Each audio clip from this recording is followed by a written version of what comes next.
नमस्कार YouTube family. आज मी दम आलू सांगणार आहे कसे बनवायचे ते. हे बघा 2 शिट्ट्या घेतले त्या आणि छान बटाटे धुवून शिजवून घेतले 2 शिट्ट्याने. त्याचे सालं काढली आणि टोचे घेतले. टोचे घेऊन मस्त सगळे काटेचा चमच्याने टोचे घेतले.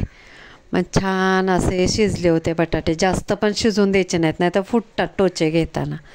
म्हणून 2 शिट्ट्या घेतल्या ना, या बारीक बटाटे असतात ना, मग छान होतात. हे असे टोचे घेऊन ठेवायचे साईडला. सगळ्याला टोचे घ्यायचे, टूथपिकनं पण घेऊ शकता तुम्ही टोचे. आणि मग लोखंडाच्या कढईमध्ये मी बनवले. तवा घेतला लोखंडाचा, त्याच्यात तेल टाकलं, 4 चमचे तेल टाकलं. का तर हे फ्राय करून घ्यायचे असतात ना छानपैकी बटाटे. मस्तपैकी तेल तापवून घेतलं. तवा तापवला, मग तेल तापवलं आणि ते तेल तापल्यानंतर ते बटाटे चांगले फ्राय करून घेतले मस्तपैकी. तुम्हाला हे आवडेल बघा. कितीतरी प्रकार असतात बनवायचे. कोणी काजूची ग्रेव्ही करतो, मी दह्याची ग्रेव्ही केली. त्याच्यासाठी दही घेतलं आहे मी.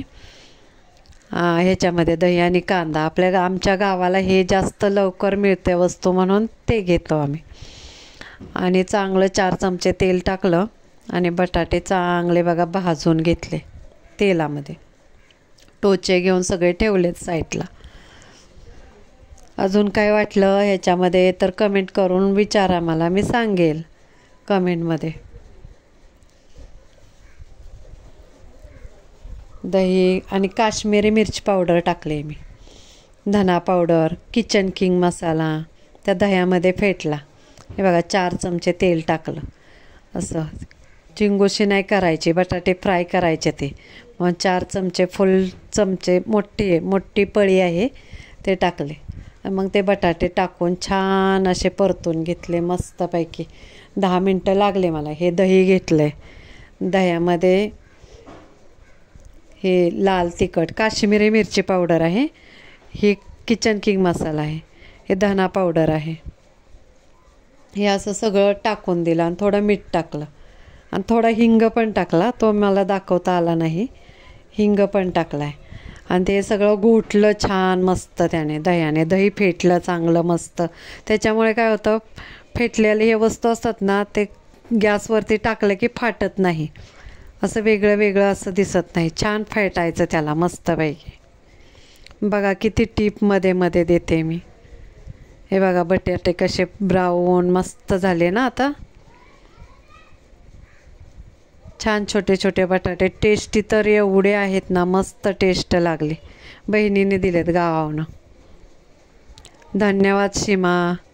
बहिणीचं नाव माझ्या सीमा आहे. आणि अद्रक लसूण पेस्ट आहे.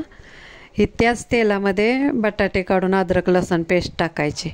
मस्तपैकी ती भाजून द्यायची.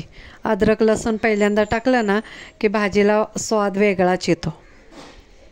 नंतर कांदा बारीक चिरला आहे. 2 कांदे घेतलेत. ते मस्तपैकी भाजले ब्राऊन होईपर्यंत. आणि ते भाजायला ना थोडं मीठ टाकायचं कांदा भाजायला, म्हणजे लवकर भाजला जातो. बघा मीठ टाकलं मी. लवकर आणि छान भाजतो, मऊ होतो मस्तपैकी. त्याच्यामुळे ग्रेव्हीला छान चव येते. आणि हे बघा ह्याच्यामध्ये पण मीठ टाकलं दह्यामध्ये. ते ग्रेव्ही केली ते. बघा कसा कांदा भाजलाय मस्त ना. मग तुम्ही पण बनवून बघा. ह्याच्यात माझा मसाला टाकला आहे मी. त्याच्यात खोबरं वगैरे नाही घालत. लसूण कांदा हे नसतो. 1.5 वर्ष झालं तर ह्या मसाल्याला बनवलेलं. बघा किती सुरेख मस्त कलर पण छान येतो त्याने. मसाला तर ह्या वर्षी मी टाकेल मसाल्याची रेसिपी. आणि ते दहीने हे कालवलेलं होतं ना, ते कांदा भाजल्यानंतर त्याच्यात घालायचं. मस्तपैकी ते तेल सुटेपर्यंत भाजायचं. बघा कसं तेल सुटले मस्त ना. आता त्याच्यात घालायचे बटाटे. हे बेबी बटाटे भाजलेले टोचे घेतले होते. आता त्याच्यात चांगला मसाला बसला जातो. मग थोडा वेळ हलवायचं, 10 मिनिट हलवायचं. आणि गरमच पाणी वापरायचं. हे बघा गरम पाणी मी घेतले ते टाकते त्याच्यामध्ये. आणि थोडं जास्त टाकायचं पाणी, म्हणजे आतमध्ये मसाला बसला जातो बटाट्यामध्ये. अर्धा तास तरी त्याला छान असं उकळून द्यायचं स्लो गॅसवरती. आणि त्याच्याबरोबर गव्हाचा पराठा, गव्हाच्या पिठाचा. चपाती करतो ना आपण तिथेच पराठा बनवायचा. एवढा सुंदर लागतो तो गव्हाचा पराठा. कशाबरोबर पण खाऊ शकता तुम्ही. छोले, राजमा, हे दम आलू, काही बनवा. मला खूप आवडतात. आमच्या घरात पण सर्वांना आवडतो हो त्रिकोणी पराठा मस्तपैकी. हे बघा अर्धा तास झाले, अर्धा तास गॅसवरती ठेवलं होतं मस्तपैकी. दम आलू सर्वांना खूप आवडला, खूप मस्तीत खाल्ला. आणि त्याच्याबरोबर हे पराठे तूप लावूनच बनवायचे पराठे. बघा किती आटलं, मस्त झालं, टेस्टी. आणि लोखंडी तवा असल्यामुळं तर अजून टेस्ट येते त्याला. मी सर्व काही आहे ना ते लोखंडी तव्यामध्येच बनवायचा प्रयत्न करते.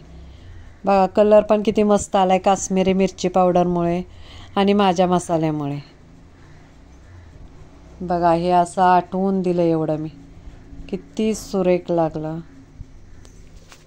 कशी झाले दम आलूची भाजी कमेंटमध्ये सांगा. तुम्ही पण बनवून बघा. नवीन असाल चॅनलला तर सबस्क्राईब करा, कमेंट करा. हा बघा गव्हाचं पीठ मळतो ना असंच पराठा बनवायचा. मस्त बनतो पराठा.